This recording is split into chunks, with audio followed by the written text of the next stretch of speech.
Hi, everybody, and welcome to the Positively Disney Phone-In Show. I'm Kimberly Bouchard, the author of the Positively Disney book series, and your host for this afternoon, this evening, wherever you are watching in the world. I'm so excited tonight to welcome my friend and guest, Robbie Sherman, onto the show tonight. And I want to thank all my Facebook folks out there and Twitch TV followers for taking the time out of your day to join us. And a special hello to Emma from across the pond. Thanks, Emma. Finally, yes, you'll be able to see it live because you're in his same time zone in London in the UK. So a couple new things for me today actually is podcasting at this hour. It's 1 p.m. Pacific time in Seattle. And also, I have never actually called a UK number from the show. So I hope that all goes well. If not, we do have a backup plan in place to use my cell phone. So because it is a little bit later, we're going to get Robbie on the phone right away and get on with things. And then we'll have a little bit of time to chat afterwards after I finish the interview with him. So I'm just waiting for a dial tone. Hello, Kimberly. Hi, Robbie. I'm good. You know, I had to do this the old-fashioned way and call off my cell phone because the line for my landline with my computer, my show line wouldn't call to your number. So I don't know what that was about, but we're good. I've got you up on the speaker. And how are you doing this evening? I'm doing very well. Just about closing up for the evening after this, of course. Yeah. And just plugging along and Good. doing my thing. And okay. And yeah. Being safe and being well. I have a question for you. Yeah. Is this going to be a live thing? Or yes, it is. Yeah, it's live. I've got people from the UK watching, all over North America watching right now and listening in, and really excited to talk with you. So, have me talk with you. One question. Do you want me to make a post on the Sherman Brothers page? That would be lovely. And how do they get on there so that? Yeah, well, you know what? So are we on at the moment? Yeah, we are on at the moment. So what happens? Hello, everybody. Yeah. So it is actually no problem at all. It is going to be recorded, so I can show you after the fact how we can just pop it on your page as well. But Robbie, thank you so much for taking the time this evening. And, I don't know if a lot of people realize this. I mean, you are the son and nephew of course, the famous Sherman Brothers, but your musical history actually goes further back than that. Can you tell us about that?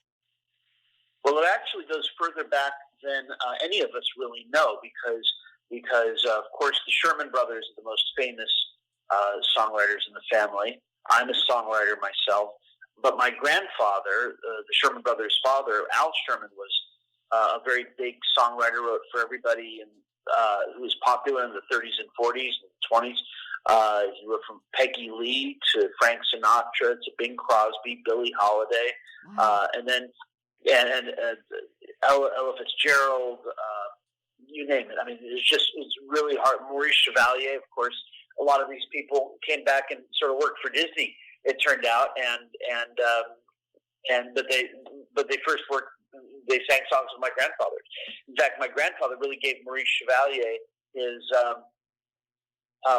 signature kind of song, because his first English-speaking hit was a song called "Living in the Sunlight, Loving in the Moonlight" from 1930, and the movie was called "The Big Pond," and that was, and then of course, and it was sort of the happy-go-lucky playboy character in that movie, and that song took off in America, and it helped to sort of solidify his sort of iconic status as that ever young at heart playboy kind of a guy. You saw that character in Gigi, which was Disney or Sherman Brothers. It was Lerner and Lowe, but you see it also in films.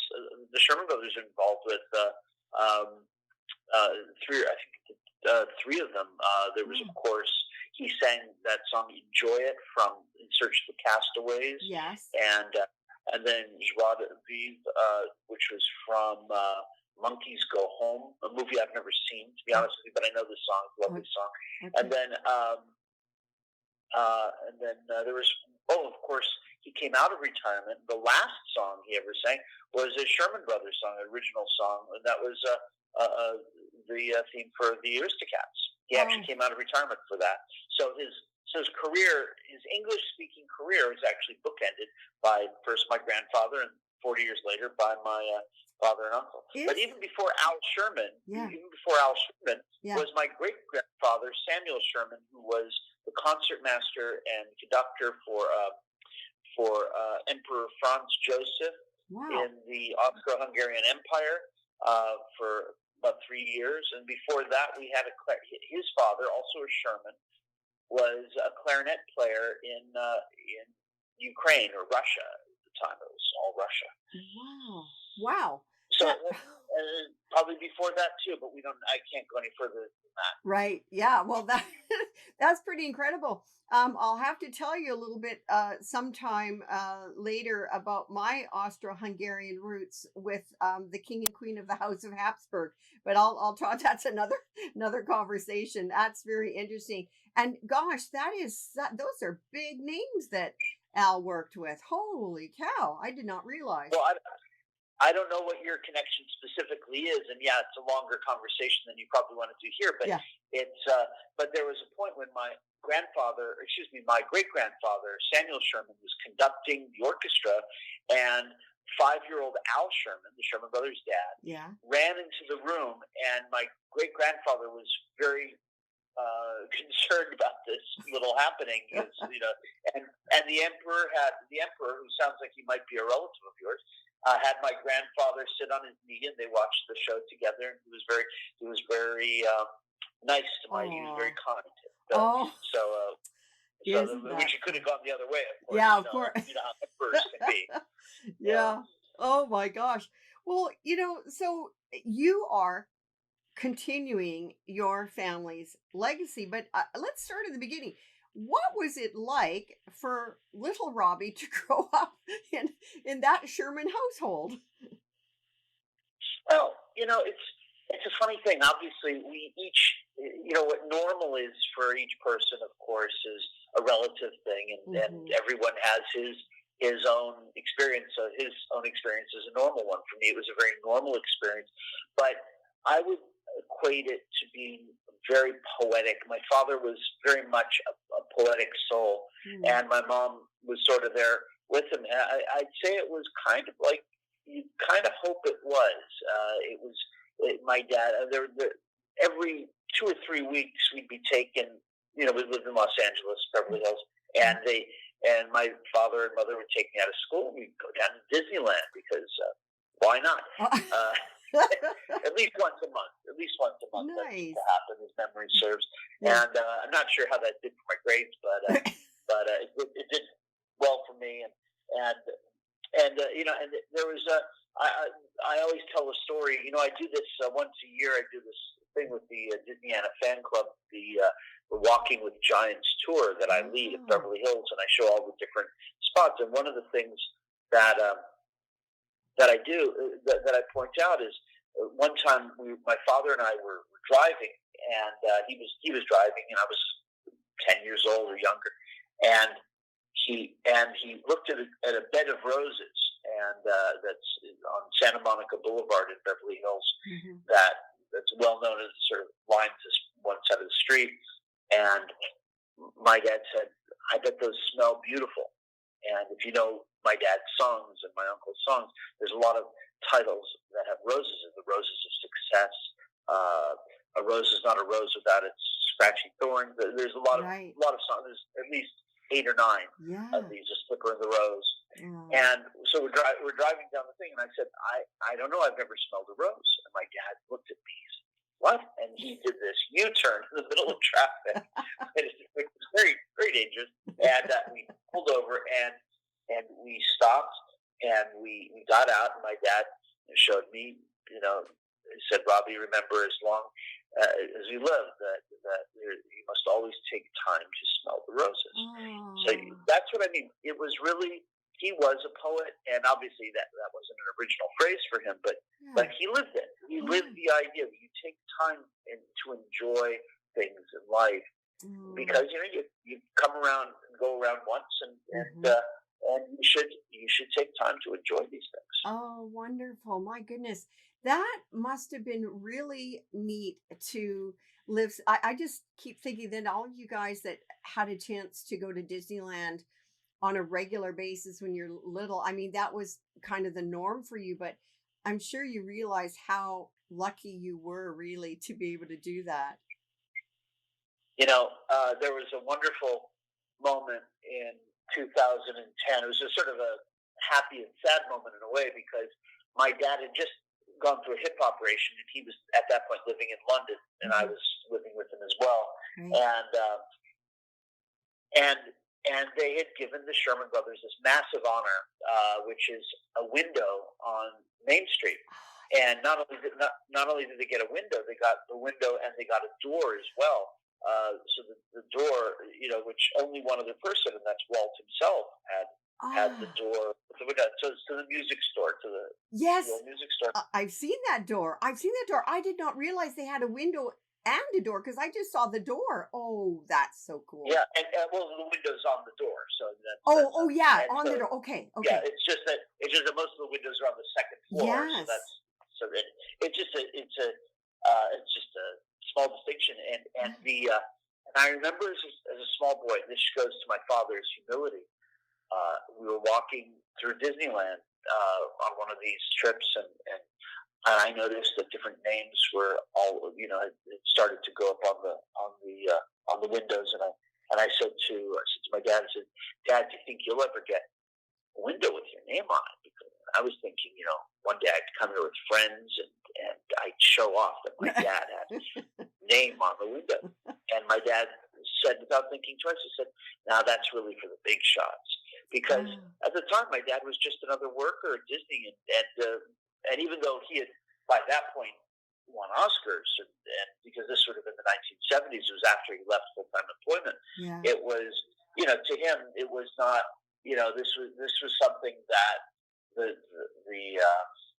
nine old men would get, or Right. that kind Right. of person. And now, I mean, I think you could argue maybe too many people get windows at Disneyland. It's like everybody has their name on something, and Oh, it's a little bit, but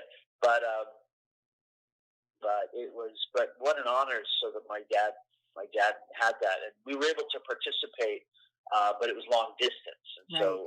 so we watched it sort of simulcast, and my Oh, dad recorded a speech, which is actually on YouTube.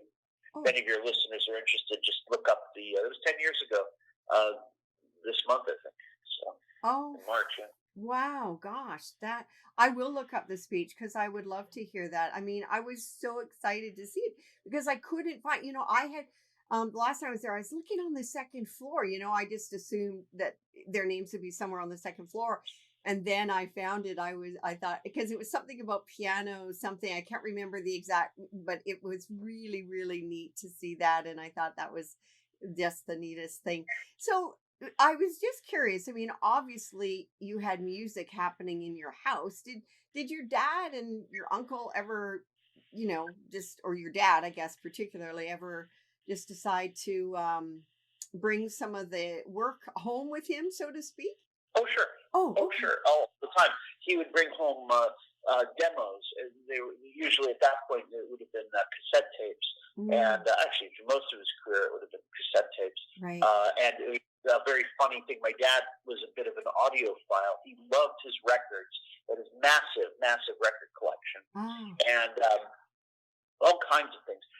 A lot of it was his own stuff, but a lot of it was because he loved classical music, mm, and he was a violinist as a boy, so he would have had every great violinist's record of a particular symphony and the way that they played it, and he would listen to music all the time. He also loved Dixieland mm, um, and like the New Orleans yeah. Preservation Hall band, and he loved that stuff, and that was very much a passion for him. So he was a painter, very brilliant amateur painter, but I say amateur only because he really didn't make a living at it. But it was that was a deep passion, and he would listen to all of this music. Anyways, and he had a record closet in the in the house, and it was soundproofed, and he could listen with headphones, and he had his record player, his tape machines, and reel to reel, and all this.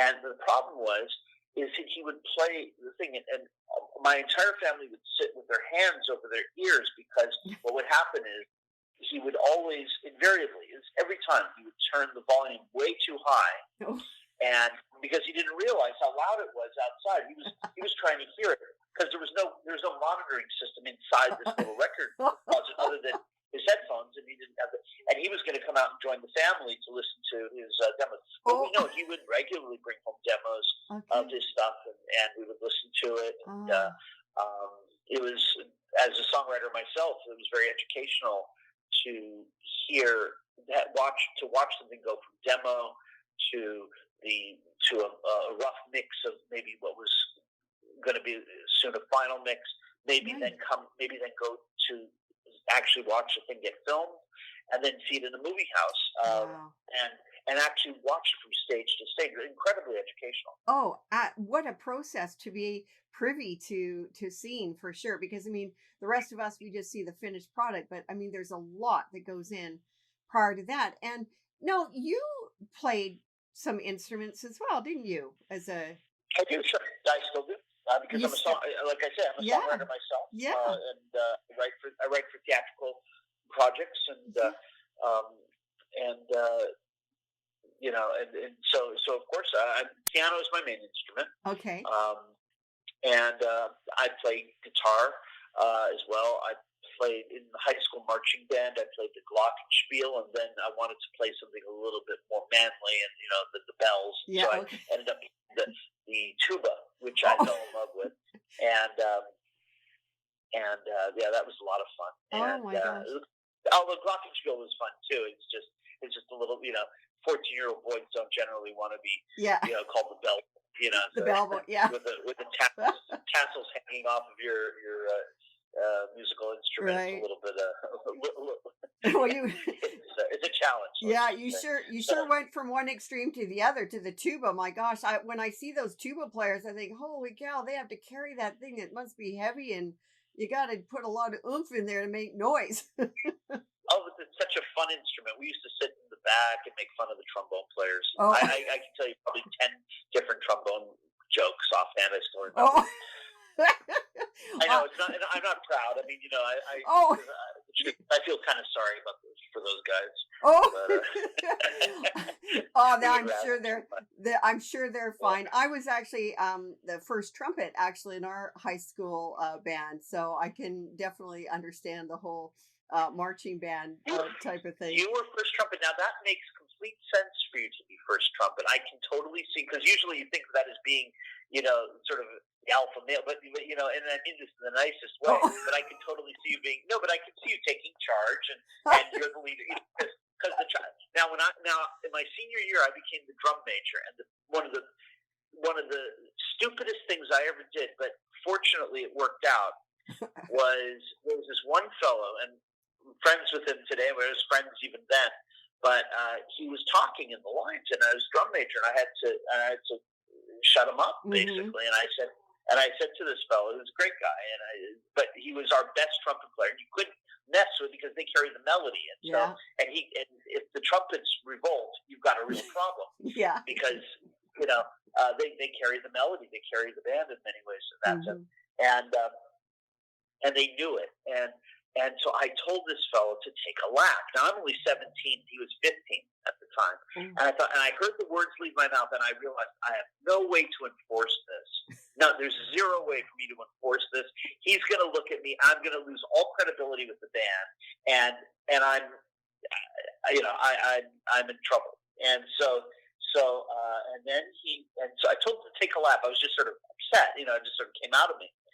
And you know what the guy did? He put his trumpet down and he took a lap. And thank God, because if he and everybody, and actually, I gained a lot of respect. He goes, Yeah. "Wow, I can keep him in line." Later, years later, I recounted the story to him, and he said, and I realized how stupid it was for me to even say this to him afterwards. And he said, "Oh no, you were gabbing on like I am right now, just gabbing on, Robbie, about whatever you were talking about. I just rather take a laugh than have to listen to you." So, but it worked out for me. The truth came out years later. Oh, that's funny. Oh my gosh. Well, you got to do what you got to do. It could have broken. It could have made my entire senior year absolute hell. Yeah. Because if no one was going to listen to me, I would have been in trouble. But fortunately, it worked out. Yeah. That this fellow he's a good guy. He was a good guy then too. It's yeah. Just, like I said, like when I was not the drum major, I would sit in the back and murmur about the trombone. Right. But you got to feel sorry for trombone players. I mean, they really are a sorry bunch. I know. You understand. Yeah, I do. I totally do. I actually dated a trombone player in high school. So I know. And you admit it? I'm admitting it, but I mean, for a short period of time. But anyway. Anyways. Yeah. I mean, and they're sort of sad, it's just sort of a sad thing, it's kind of like a, I mean, trumpet, tuba is powerful, bum, bum, bum, trumpet, bum, ba-da-da, trombone, wah, wah. Yeah. And I know somebody who's a world class, he's a young fellow, he's your son's age is, in his early 20s, and he's one of my best friend's sons, and he's a world class trombone player. Went to Juilliard, whole thing. Oh wow! And it came out years later why he picked the trombone is because his parents brought him the trombone, and he felt sorry for them for buying this trombone, so he did it out of guilt, which that actually makes a lot of sense. I can respect that. There's something about trombone players. I still feel it to this day, Oh my God! So you gotta have pity for them. Boy, that's the son's love. They're right there. Robbie. So I'm so excited to talk to you because you've done so much with your own life. Continuing somewhat in your legacy of your dad, your uncle, your grandfather, great grandfather's footsteps. And I'd really love for you to share with the audience the things that you have done and working on. And because I remember one that I attended, and we'll talk about that in a moment. But please tell us what are you doing? What have you done now with your musical career and all that? Well, so the truth is that I mean it's a massive responsibility, and it's one that I'm glad to take on. I'm very well suited because I'm kind of have a historic history, a bend toward history. I like working with it, and I like my family history very much. It's shoes I enjoy following and all that. But so we'll talk about the musical, I guess, after I tell you. There's two or three things that we're doing, big things. One is it occurred to me after my father passed away in 2012. What he had done with my uncle is they had mothballed my grandfather's, all of his possessions, including all the sheet music and records and contracts and original manuscripts and all of these things. And it had sort of found its way into storage. And so we're doing an estate evaluation, and I'm literally listing, and I have a crew of people doing this, listing everything. I went back to California where we had all of this stuff in storage, massive. I mean, we're talking Citizen Kane style, warehouse kind of filled with this stuff. Just massive. I think it was 24 vaults.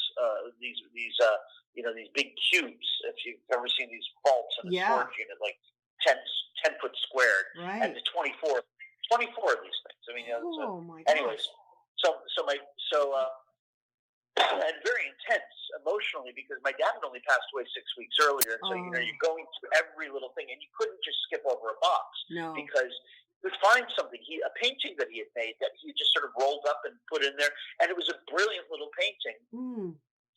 And we found all of my grandfather's stuff. So quite literally 100 years of this stuff. Anyways, we're now in the process of digitizing the last bits and pieces of it. Oh, It's taken us since 2012.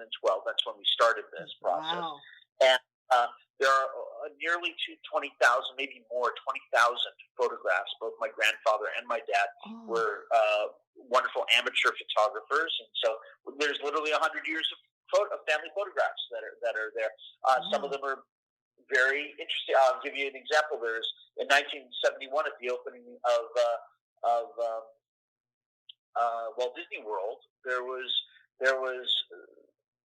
my dad and mom took a trip out Yeah. to Florida, and you see Roy Senior and Roy Junior and Roy's wife, and the whole and it's all these personal photographs of Oh, that. And then I know there's family things that would be less interesting to the Disney fans at large, but I mean the point is that it's more for my family, but it's just absolutely fascinating stuff. Original manuscripts. I found a book that my father had written that he never told anybody about, oh, and I know, and it was kept too, and that's something that we want to publish. A very big thing, and so those archives will become part of. It'll be on a website, but as I explained to the web designers, I said, look, this isn't about a website that's going to be used in 5 years. This is something that the information has to be secured mm, digitally for 100, 200 years. right. I don't know what they'll call websites or archives. Yeah. In Yeah. they might call it the cloud. They might call it the droplet. It might Right. be something. So it's hard to know what they're going to call it.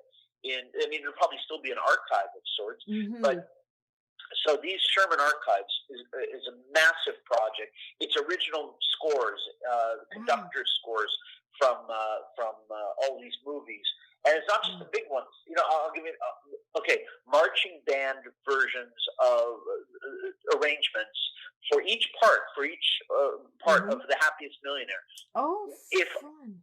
if we didn't save it, if we didn't preserve it, where are you going to find that? Who has, Exactly. good luck trying to find the Happiest Millionaire marching band version. And, maybe in 2067, which would be the 100th anniversary, Mm-hmm. maybe somebody will want to roll that out and have a marching Yeah. band play this stuff. So we'll be working very much with Disney Archives Mm, in this, and we have been. So that's a big project. That's a yeah. massive thing. What a Then the other treasure. thing that I did in 2013 was we released, and this is very sad because my dad and I worked very closely on this for about 8 or 9 years, and he had been working on it for decades before this. Was Mm, his autobiography. But the happy thing is, mm, everyone can get it now, and if you want the best account of Mary Poppins, yes. Saving Mr. Banks, all the good stuff in there. Yeah. Like Pamela Travers didn't like the color red, and all of that stuff. All of that stuff, dialogue is even pulled. That came from my dad's book, Ah, and directly from his book. And I mean, it's provable. okay. And Yeah. the movie gives it credit too. I mean, it's a small credit at the end, but it does acknowledge it. And Nice. it's called Moose because that was his nickname in his university days, and so Okay. it's called Moose Chapters Chapters from My Life, and just look up if you do an Amazon search, Moose and Okay. Robert B. Sherman. And by the way, I also did a 2016. I did an audiobook version of it where I'm reading it, Nice. which was also a monumental thing. So that's Yeah. the second thing is my dad's book. Getting that out was Okay. a massive undertaking, and Wow. again, a very deeply emotional thing. Yeah. And then the third thing is what you saw, which was A Spoonful of Sherman. Ah, And when you saw that in San Jose, yeah. and we had that lovely weekend there, that was great It getting to know was. you. It was. I love that. And you know what? I've got a guest on here who lives in London, and she said Spoonful of Sherman was amazing. So she's seen your show as well in London. Oh, great. Yeah. Who's this? Her name Who's is Emma Jane Napier. Actually, her daughter's story is in book 2, actually, of the Positively Disney series. But it's just, I have to tell people that it was like I was living like living in the Sherman Brothers time when I saw that show, A Spoonful of Sherman. It was absolutely fantastic, and I really want to see that going to other places. It really needs to be shown. Every single person that is a Mary Poppins fan, a fan of any kind of Disney music, would love that show. And I can't say such a great job, Robbie. Like, seriously, such a wonderful job. Well done. Gosh. Thank you. Well, then that started life as, because we had my every one of the 4 kids my dad was living in a different part of the world. I was living in England still. I still do. And my one sister lived in Ecuador. One brother lived in Los Angeles. One sister lived in New Mexico. Right. And so to put together a proper memorial service, although we did do something at the gravesite, it was very difficult. And I thought I needed to do a book launch. I wanted to have a musical tribute, something happy, because that's what he would have liked, and it's something that had to do, and that's how that show was born. It was actually the book launch, the UK book launch for Moose, and we quickly put together this script and songs. I worked with the music director, and we put it all together. And by the way, anybody who wants that original version, which was originally it was focused just a bit more on my dad, because it really was a happy memorial to his life with the music that surrounded his life. You can his CD that CD of A Spoonful of Sherman, not sugar. Sherman. Yeah, I know. That's available to anybody on Amazon and. Okay. And so by all means, it's a wonderful tribute. There's some great recordings. It was some of London's best performers. I was able to get 2. The Olivier Awards is the Tony Awards of London, and the Oliviers. Two of my 4 performers were Olivier nominated people just that year, and it's really, that's fantastic. Really great CD, and it's produced by Nick Lloyd Webber, who's the son of Andrew Lloyd Webber, and who also understands family of songwriters. Right. So there's a real sensitivity to it, and I just really recommend. Did I ever give you a copy of that CD? I do. Yes, I do have it. I have a couple of them. Yeah. Didn't get your dad's book yet, but that's okay. I'll get mine here, and then when we see each other again, I'll have you sign it. Oh, okay. Yeah, I'm sorry, I don't have any copies. I just moved into a new apartment, so. Oh, you're fine. Right, literally before the lockdown, and so just getting movers in was a thing. I don't even know if I have any books. Oh. I think I have 1 or 2, but they're in a box somewhere. Yeah, no worries. I'm just kidding you. You have done so much, and it really, honestly, you have been really given a God-given talent, really, and you are doing things really from your heart, to continue this legacy, because it is a big responsibility, no doubt about it. And I was just wondering, what would you say attributed to your success? Do you have any pearls of wisdom that you can pass on to that you live by, that you've learned? And yeah. Oh.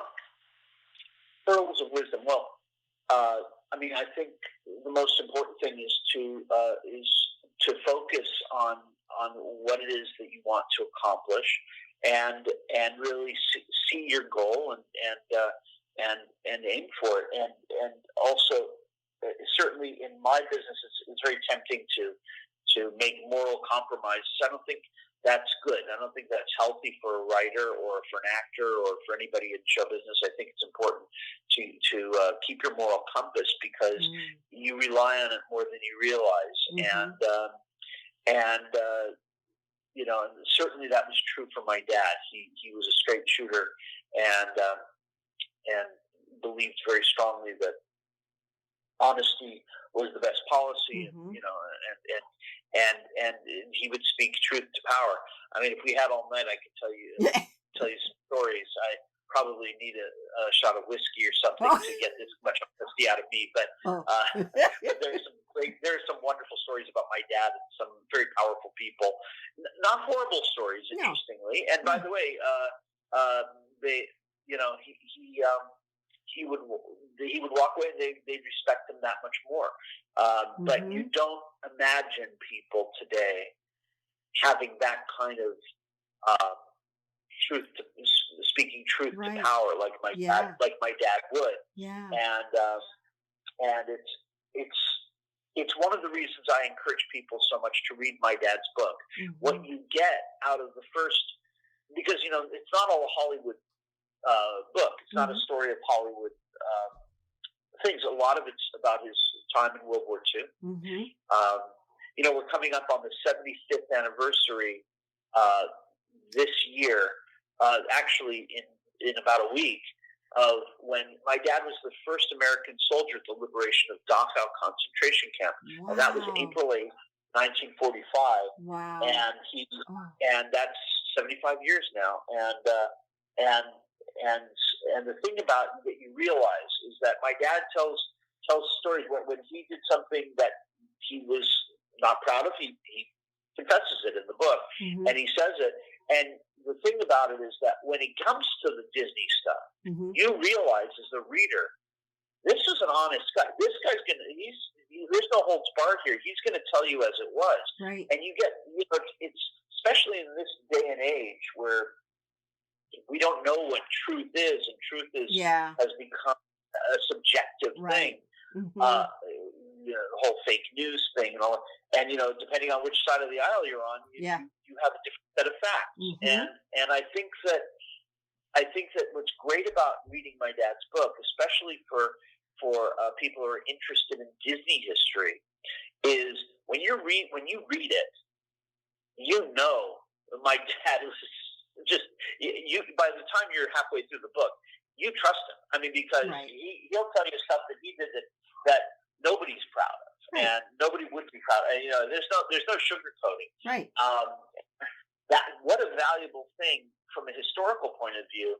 Yeah.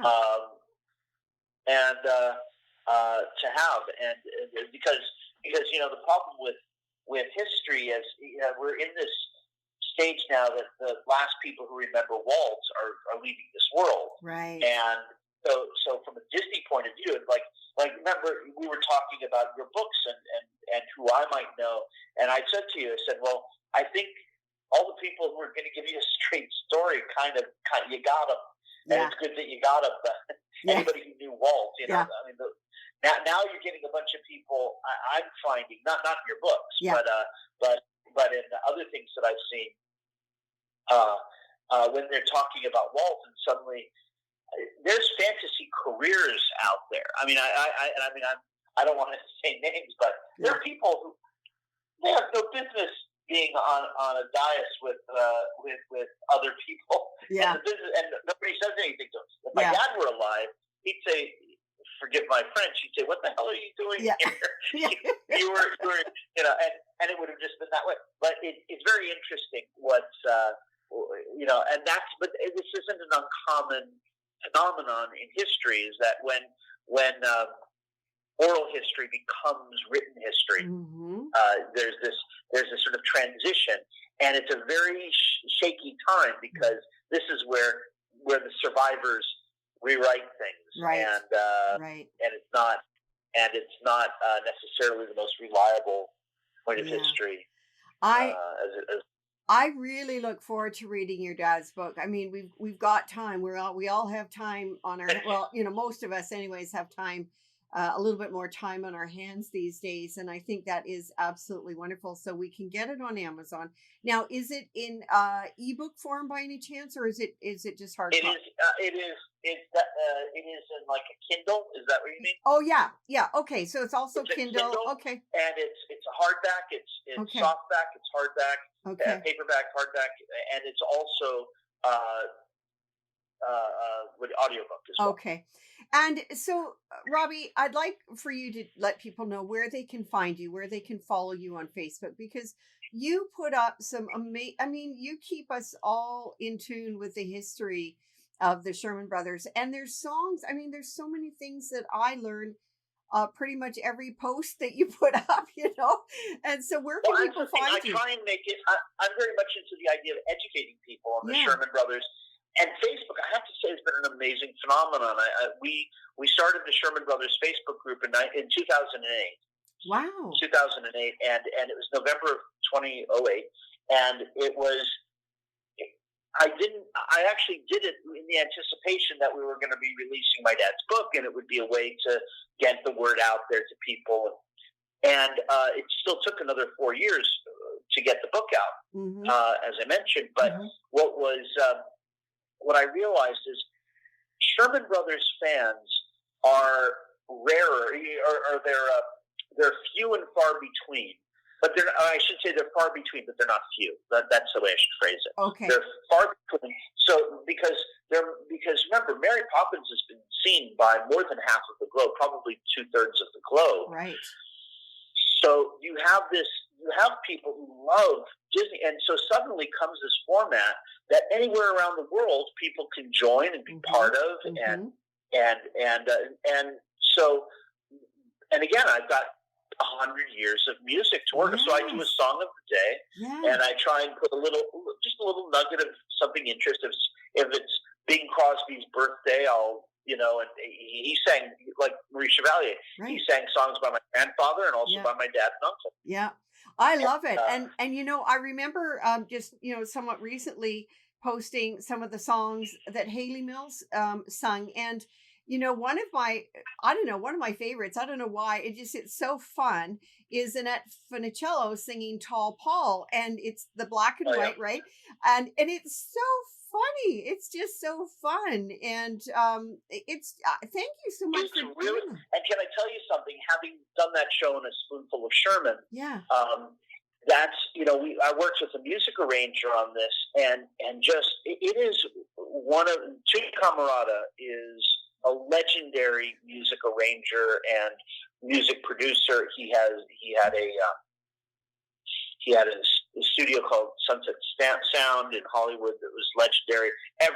He's worked with all the Beatles and the Beach Boys and but he also did a lot of stuff he did all of the Annette stuff, and Mm-hmm. worked with the Sherman Brothers quite a lot. And yeah, there was a tremendous that song. The arrangement on that song is actually really, really clever, and I'd have to sit there and discuss it, but you listen to it, and what makes an iconic song, a lot of the ingredients are in that little song. And if it weren't for that song, and the fact that it was a first top 10 of a single, that's what makes that song interesting. One of the interesting things is the first time that a girl in rock and roll had a top 10 single. Mm-hmm. It was usually it was boys singing about girls, Yeah. and this was a song a girl sang about a boy that she liked, Yeah. and that's what made this really, really unique. Yeah. And it was very fortuitous because Walt was looking for a song for a very small movie called The Horse Masters in 1960. He called in my dad and uncle because they'd had a couple hits with Annette, and that's what started the whole thing for the Sherman Brothers. Isn't that neat? And he, I mean, he is such a visionary. He was such a visionary. And I mean, your dad and uncle were rock and roll, musicians, piano. You know, those were the songs that they played and did, right? The third project that Walt pitched to them and said, I want you to look at, was a project that he felt was very close to his heart, and it was Mary Poppins. And I mean, for Walt to have looked at these rock and roll songwriters and said, you know something, I see something more. And just to wave my dad's banner a little bit here, Yeah. I'm absolutely sure, nobody talks about this, and my dad never talked about it, but I'm sure that part of what he saw, and my uncle is a brilliant, talented man, but I'm sure part of what he saw was my dad, because my dad was an intellectual, and I mean this in a way that's rare. You rarely meet somebody who's so much in his mind and so thoughtful and deep and extraordinarily well read. My dad would be a guy who would read 10,000 pages in a week. Wow. I mean, we talked about this time. I'm not that way at all, but he was, and he was truly an intellectual, not somebody who talked about it. And there's so many stories where you hear about certain things, but actually, I'll give you an example. There's a very famous story which I'm sure you've heard, and you have to think of this a little bit like a cameraman in a movie. Mm-hmm. The story is on Friday afternoons after Mary Poppins came out. They would call the Sherman brothers to the office, and Dick would go over to the piano. You've heard this story, haven't you? Yes, but Dick continue. Would the piano, and he would, and at one point, Walt would say, "Play it," and Dick knew what he meant, and he played "Feed the Birds." The part of the story that you never hear, and my dad never told this to me, but it's the other part of the story. Dick went over to the piano, and Bob and Walt were talking. That's the part of the story that I think is really interesting, because what were they talking about on a Friday afternoon? They were sitting there.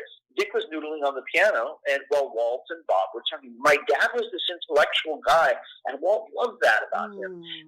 Walt used to give my dad interesting gifts. He gave my dad a rocking chair. He knew that my dad had a very bad back, and he gave him a rocking chair.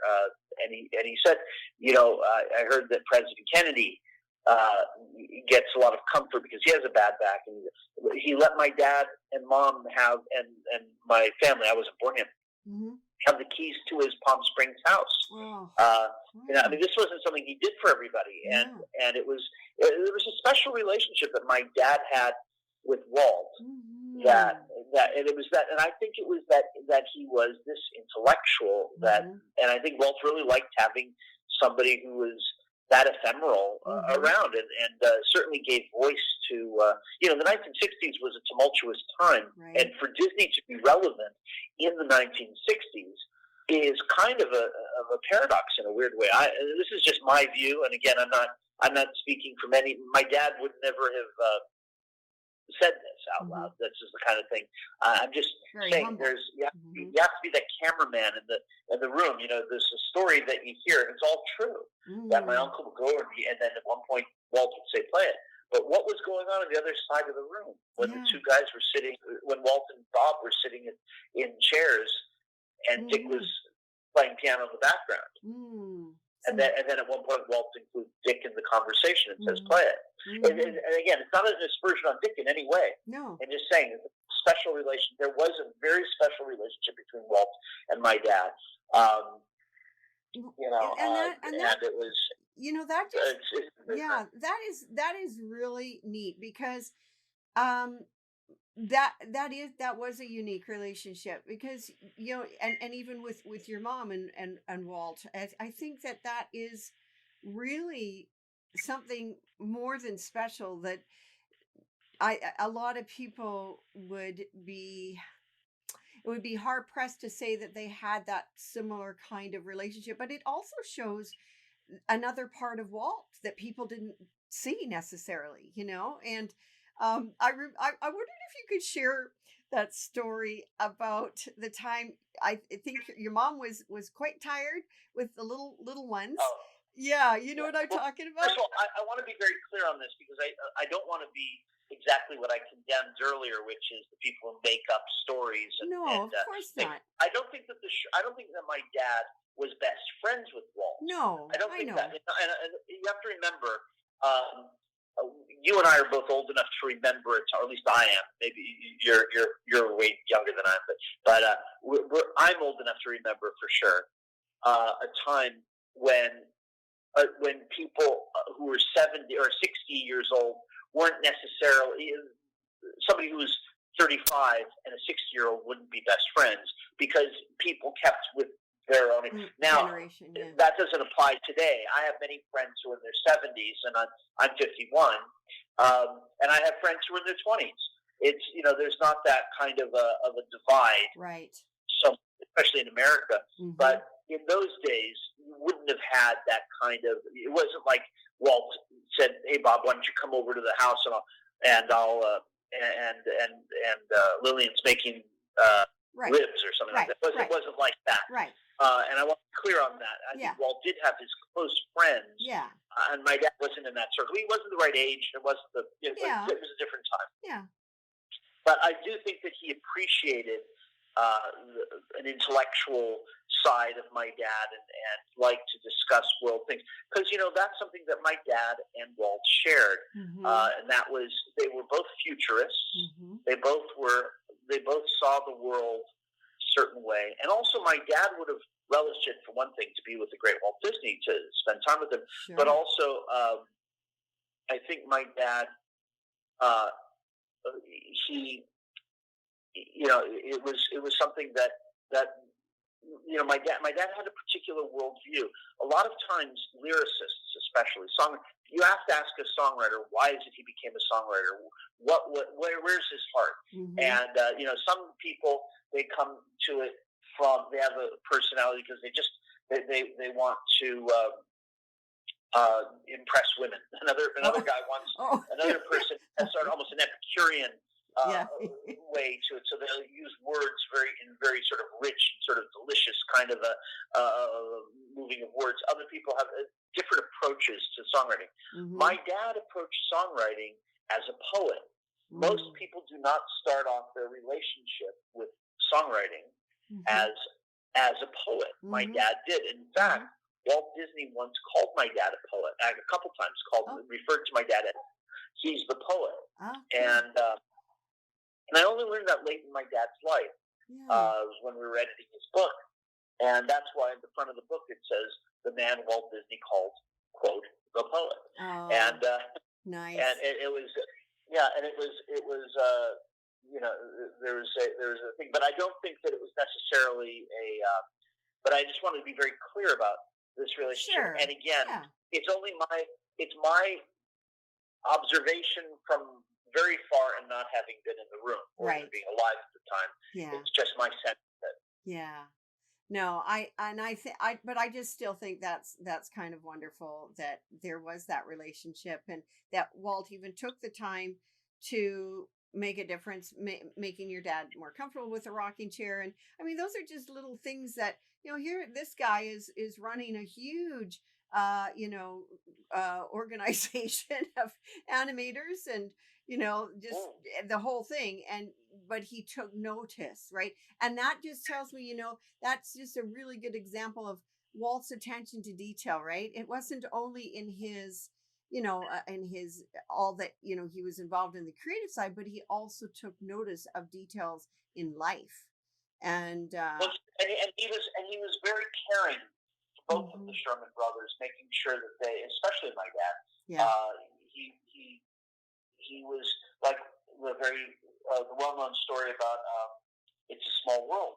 The fact that this was going to go to UNICEF, the proceeds for this at the World's Fair. Yeah. And so Bob and Dick, my dad and uncle, talked to each other and said, something, we'd like to give our royalties to UNICEF. So, we won't take, and Walt stopped and said, look, the company's giving a big check to UNICEF, a charity.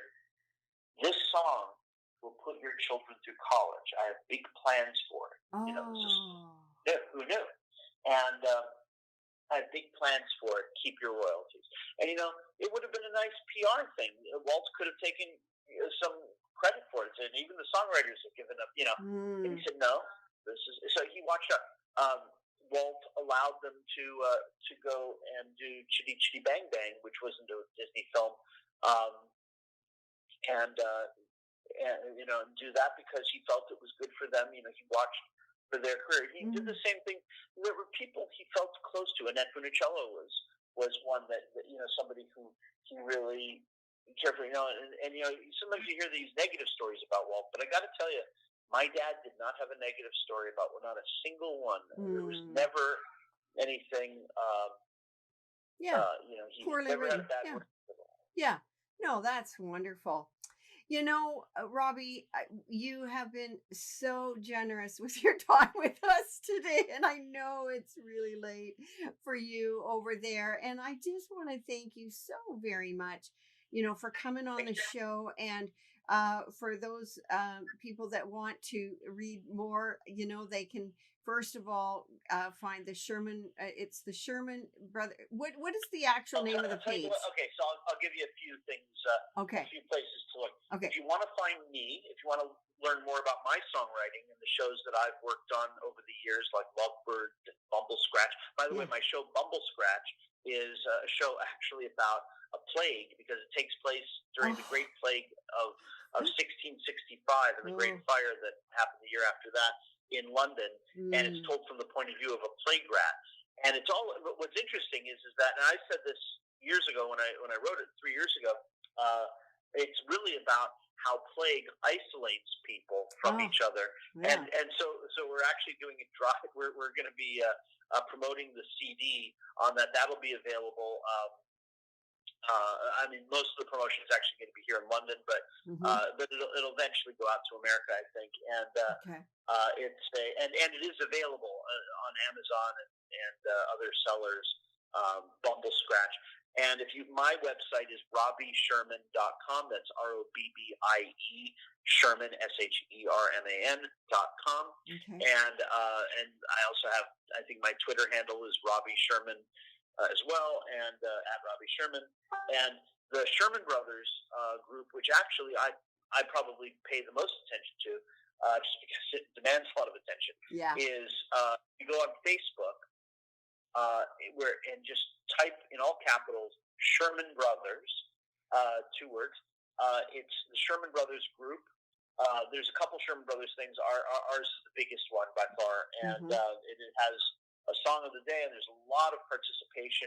And it's great also because you get people who really know what they're talking about, like a Greg Ehrbar, or you have my friend Scott Wolf, people who really know, and published authors. We have Jeff Curdy on there, and people who respond and actually know, and a lot of other people. June Falkenstein was making a comment just the other day. If you remember, she was the director of the Tigger movie, which was my dad and uncle's last film at Disney, new score at Disney. And so there's a lot of, you might say, celebrity participation on that page. It's a very intelligent page for Facebook. And then I would also encourage you to look at my dad's book, Moose: Chapters from My Life. Love it. And or just look up Moose and Sherman, and we'll find it. And like I said, you can. We have it in every format. If you want, we can probably inject it in you in nanobots or something. Yeah.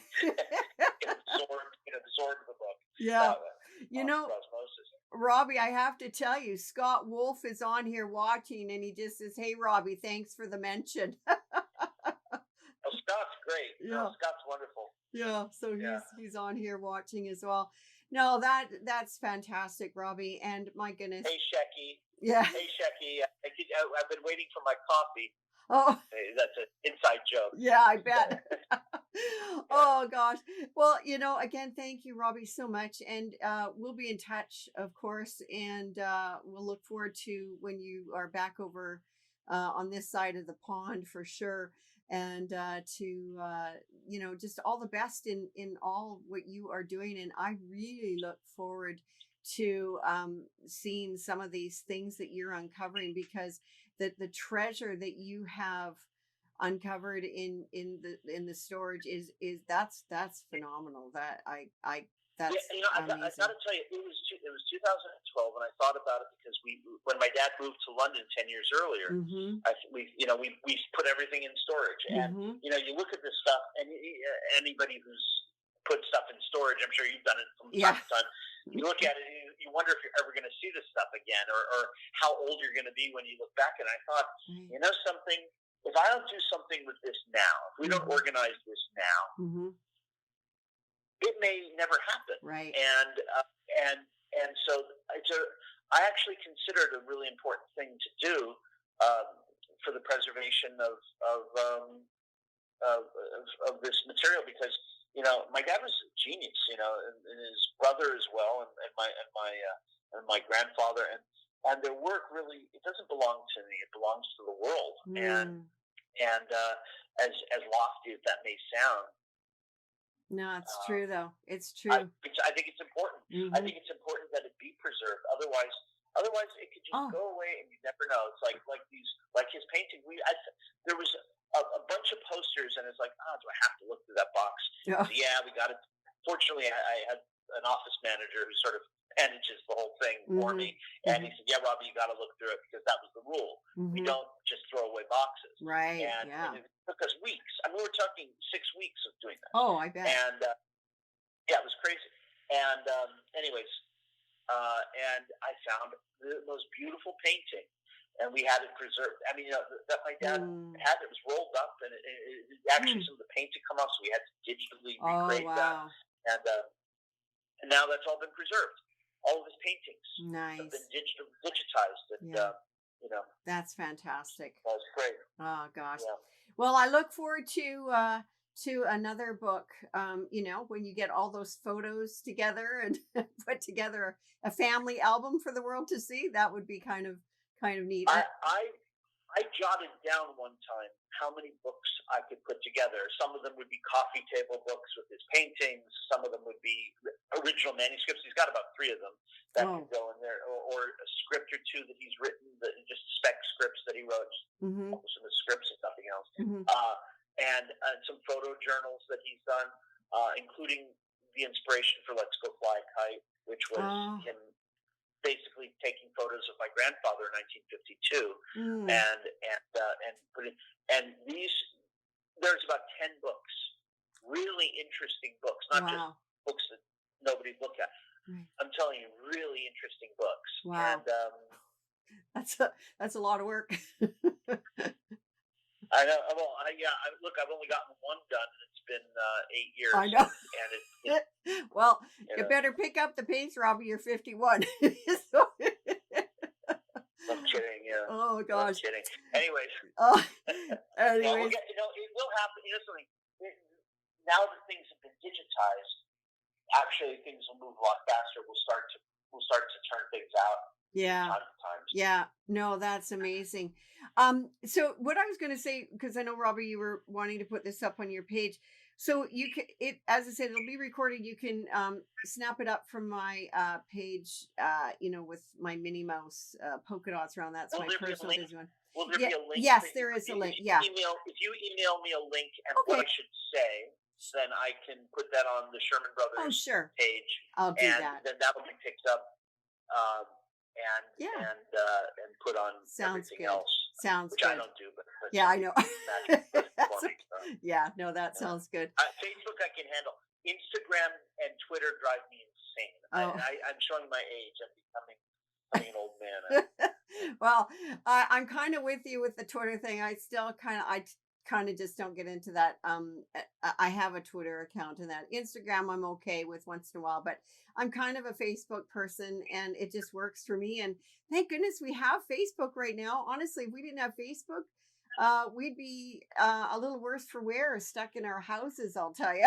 But I'm Well, very grateful. I'll tell you, if there's ever a time that the Sherman Brothers philosophy and songs, and that's how you know my dad's a poet. There's these world views that would come out, which is Hmm. very much Walt's world views in many ways, but they were my dad's as well. And the idea that even though it's difficult right now, there is a great, big, beautiful tomorrow. Ah, yes. We're Yeah, going to get through this thing. We're going to absolutely. get through it. And Hmm. as my mother, who was even more witty than my dad, interestingly, Oh. um, and my mother used to say, and this wasn't witty, but it's just true, and a lot of our mothers, I'm sure, said this, says, "This too shall pass." Yes. We will get through this thing. I mean, most of us will. I mean, Yeah, but we'll get through this. absolutely. Yeah. And I think we're going to be in a much kind of better frame of mind space, in a few weeks time. And I know it seems kind of sometimes long and arduous for most of us, but we're going to come out and we're going to be very much appreciative of many more things, I think, and a little more caring and a little more compassionate to humanity. I think we've all gone through something together in this digital age that we can all commiserate with. Yeah, no, well, thank you for those words, and yeah, you definitely came from a family of wise, just very heartfelt folks, and you can see it in your work. Your heart is definitely and is very clever work. And as I said, I really, really love seeing A Spoonful of Sherman. I thought that was very well done, and I know that there's a few people watching that have seen it as well. And those that got to see it in London, boy, they were extremely fortunate to see it in London for sure.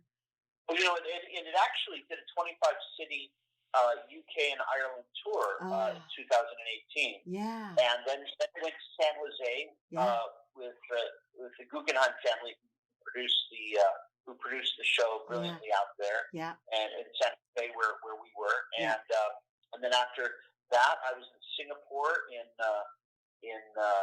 November where it played. Very interesting society there going on with what happens there. And then it was supposed to be in South Africa this year, and I don't know if that's happening. Yeah, well, because of the right. I wanted to ask you. By the way, I wanted to ask you. It always slips my mind. You think it's the big cities that are getting this coronavirus, but of course, Washington State is getting it in a horrible way. Is everybody and love, are they safe? They are, yeah, we are.